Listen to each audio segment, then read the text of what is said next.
मैथिली व्याकरण के अंतर्गत हम सब ने मैथिली में सर्वनाम को देखा, मैथिली में सर्वनाम की रूपावली को देखा और आज हम सब प्राचीन और मध्यकालीन मैथिली में सर्वनाम के जो रूप है, इसकी विशेषता क्या है, इसको पढ़ेंगे।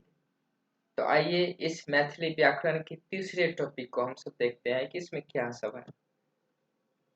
प्राचीन भारतीय आर्य भाषा में एकेटा सर्वनाम भिन्न भिन्न कारक आ भिन्न भिन्न वचन में भिन्न भिन्न स्वरूप धारण करैत छल। संगहि कतेक रूप अपरिवर्तित रूपे सेहो चलैत छल। विभक्ति रूप सेहो भिन्न भिन्न तरहक चलैत छल। नवभारतीय आर्य भाषा में आबि सर्वनामक स्वरूप तथा विभक्ति दुहुक बहुरूपता समाप्त जकाँ भ गेल। अर्थात एक ही सर्वनाम की कितने अलग अलग रूप में जो बहुरूपता यानी अलग अलग रूप में जो उसका उपयोग था वह समाप्त हो गया। अवधी, भोजपुरी, हिंदी आदि भाषा में देखैत छी, मुदा मैथिलीक प्राचीन स्वरूप में प्रभाक अर्थात प्राचीन भारतीय आर्य भाषाक लक्षण रहिए गेल, जेना विकारी स्वरूप संबंध में र, कर्म में रा इत्यादि। अब जितना ही हम आधुनिक समय में आते जाते जाएंगे प्राचीन काल से, उतना ही भाषाओं का सरलीकरण होता जाएगा। व्याकरणिक के स्तर पर, स्वन के स्तर पर, ध्वनि के स्तर पर, लिखावट के स्तर पर। तो ठीक वही है, कारक चिन्ह में भी व्याकरण के जो अलग अलग रूप होते हैं उन सब में भी यह प्रभाव देखने को मिलता है। संक्षेप में इसे निम्न रूप में देखल जा सकैत अछि। क, उत्तम पुरुष अर्थात फर्स्ट पर्सन में प्राचीन मैथिली दुई स्वरूप चलित छल, मये वा मोय आ हमें। मूलतः मये एक वचन थिक आ हमें बहुवचन। मध्यम पुरुष अर्थात सेकेंड पर्सन प्राचीन मैथिली में केवल एकटा अछि, तकर तीनटा स्वरूप अछि, तू, तैं, तोय वा तोहें। एहि में ए तथा हे विभक्तियांश थिक, प्रतिपादक थिक एकमात्र तौ। अब यहाँ पर तौ का ही अलग अलग रूप देखने को मिलता है कि तू बन गया, तय बन गया, तोय बन गया, तोहें बन गया। तो ये विभक्तियांश है और प्रतिपादक एकमात्र मूल तौ है। प्राचीन मैथिली में अहाँ शब्दक प्रयोग नहीं भेटैत अछि। अहीं आ अपने शब्दक प्रयोग, सब, छी आदि आदर सूचक सर्वनामिक प्रयोग भेटैत अछि। अन्य पुरुष अर्थात थर्ड पर्सन प्राचीन मैथिली से आजुक मैथिली धरि एकर 5 गोट प्रारूप अछि। प्रतिनिर्देशक कर्ता से कर्मादि तनि तनिका, तनिका ताहि तकरा, करण तैं, संबंध तनिक तनिकर, तकर ताकर, तसु तासु। प्रतिनिर्देशक अर्थात किसी को निर्देशित करते हुए किसी को अपनी बात कहना।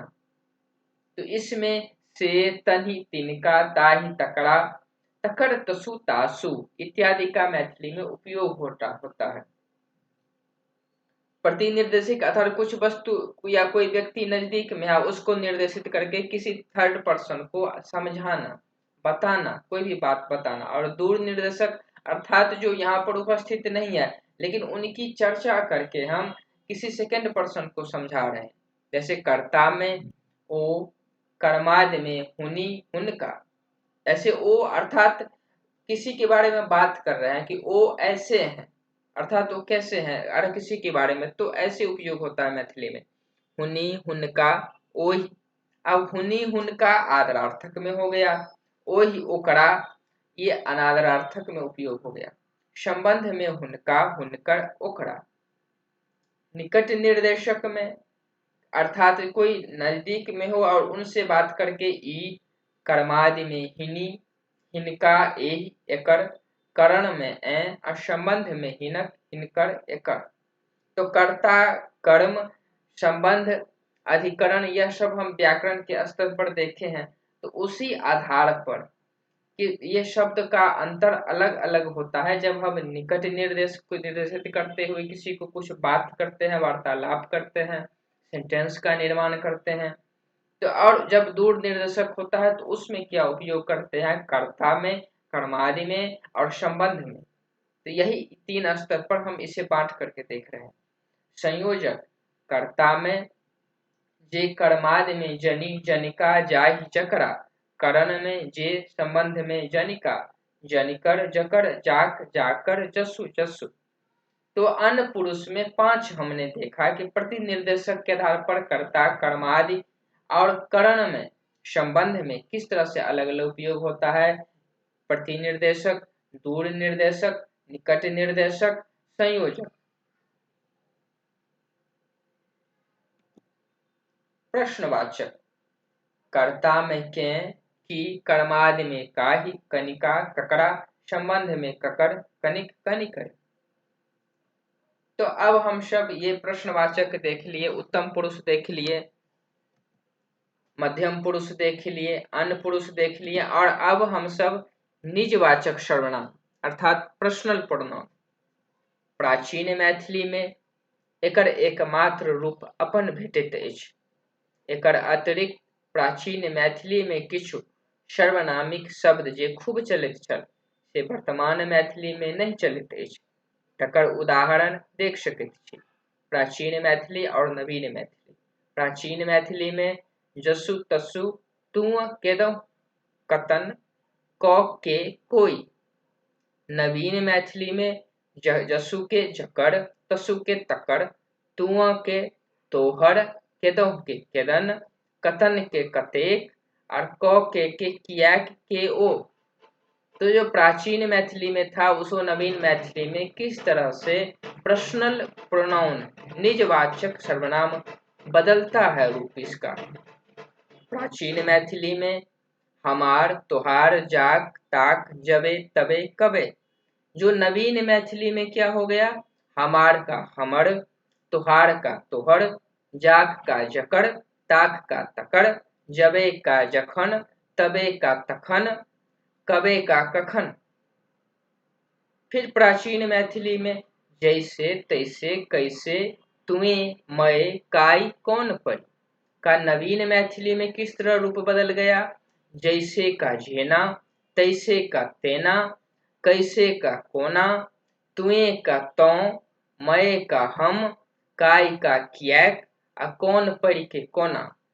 एही तरह स्पष्ट रूपे प्राचीन मैथिली सर्वनाम में आजुक समय से अंतर देखल जा सकते थे। तो हम सब ने यह प्राचीन मैथिली में सर्वनाम को पढ़ा। अब मध्यकालीन मैथिली का सर्वनाम पढ़ते हैं। मध्यकालीन मैथिलिक स्थिति में आधुनिक मैथिली जका व्याकरणक दृढ़ नियम देखबा लेल नहीं भेटैत। स्वाभाविक है, जितना हम आधुनिक काल की तरफ आएंगे उतना ही सरलता देखने को मिलेगा। भाषाओं का निर्माण क्योंकि आम जन के मुख से होता है और आम जन कभी भी कठिनता, क्लिष्टता को नहीं अपनाते हैं। वो तब क्लिष्ट और अब हो जाता है जब विद्वत जन उस भाषाओं को अपना करके व्याकरणिकता को कठिनता से लागू कर देते हैं। तो मध्यकालीन मैथिली की स्थिति में आधुनिक मैथिली जका व्याकरणक दृढ़ नियम देखबा लेल नहीं भेटैत अछि। तथापि साहित्यकार रचना आधार पर जे किछु स्पष्ट होइत अछि तकर विश्लेषण निम्नांकित आधार पर कैल जा सकैत अछि। सर्वनामक आधार के पुरुषवाचक सर्वनाम आधार पर देखल जा सकैत अछि। उत्तम पुरुष, मध्यम पुरुष, अन्य पुरुष। उत्तम पुरुष में क्या है कि प्राचीन मैथिली का मय का प्रयोग प्राय लुप्त हो गए। अब मय का प्रयोग हमने देखे थे कि प्राचीन मैथिली में हो रहा है, लेकिन यह मध्यकाल में आकर के खत्म हो जाता है। इसके एकर स्थान पर हम लौ लेलक। तिर्यक में मय लुप्त होइत हमरक संग संग मोर चलित रहा। हमर के साथ साथ मोर का भी उपयोग होता रहा। संबंधवाचक हमारक से हो पद सब में अर्थात कविता सब में कतो कतो अंत्यानुप्रास। हम सब अलंकार पढ़ेंगे तो अंत्यानुप्रास को अलंकार का अलग अलग रूप जब पढ़ेंगे तो उसमें अंत्यानुप्रास अलंकार क्या होता है यह भी पढ़ेंगे। अभी बस ये समझ लीजिए कि यह अंत्यानुप्रास एक अलंकार का नाम है और ये पद सब में अर्थात कविता सब में अंत्यानुप्रास रूप में प्रयोग भेटैत अछि। मध्यम पुरुष प्राचीन मैथिली में मध्यम पुरुषक अर्थात सेकेंड पर्सन, उच्च कक्षक अर्थात आदरार्थक में प्रायः तोहेक दर्शन होइत अछि, मुदा मध्यकालीन मैथिली लेल ई विभाजनक रेखाक काज करैत अछि। एहि काल में यहाँ आ ये हाँक रूप प्रयोग भेटैत अछि जे आगू आधुनिक मैथिली में अहाँ में परिणत भ गेल। दोसर दिस प्राचीन मैथिलीक निम्न कक्षक तैं एहि काल में लुप्त भ गेल आ एकर स्थान पर प्राचीन मैथिलीक उच्च कक्षक ताहेक प्रयोग होमय लागल। तोड़ आ तोहर दुनूक समान अर्थ में प्रयोग भेल, जाहेक प्रयोग अन्य पुरुषक रूप में सेहो देखबा लेल भेटैत अछि।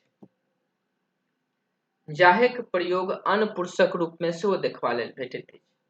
अन्य पुरुष प्राचीन मैथिलीक अपेक्षा एहि में किछुए अंतर देखबा लेल भेटैत अछि, जेना जखने तखनेक स्थान पर जखन तखन, जैसन तैसनक स्थान पर जेहन तेहन, जतय ततैक संग संग स्थान जहाँ तहाँक प्रयोग, जाहि ताहिक स्थान पर जेह तेह आदिक प्रयोग भेटैत अछि। एहि संदर्भ में आधुनिको मैथिली में बहुत हद तक एहने सर्वनाम सभक प्रयोग भेल अछि। तो हम सब ने देखा कि किस तरह से प्राचीन मैथिली में, मध्यकालीन मैथिली में उत्तम पुरुष, मध्यम पुरुष और अन्य पुरुष के आधार पर बांट करके मैथिली की जो क्या भी अलग विशेषता है, अलग रूप है, फिर हम सब ने प्राचीन मैथिली को नवीन मैथिली से तुलना करते हुए मध्यम पुरुष, अन्य पुरुष और उत्तम पुरुष के आधार पर बांट करके करण, संपादान और अधिकरण आ संबंध में अलग अलग जो मैथिली में सर्वनाम का उपयोग है, इसको हमने प्राचीन काल के लिए, मध्यकाल के लिए अलग अलग स्तर पर जांच करके पढ़ा। इसमें अलग अलग काल में मैथिली में सर्वनाम की क्या विशेषता रही। आगे ऐसे ही मैथिली व्याकरण की और भी टॉपिक लेकर के हम आएंगे। इस टॉपिक को आप सब लाइक सब्सक्राइब जरूर कर दीजिए।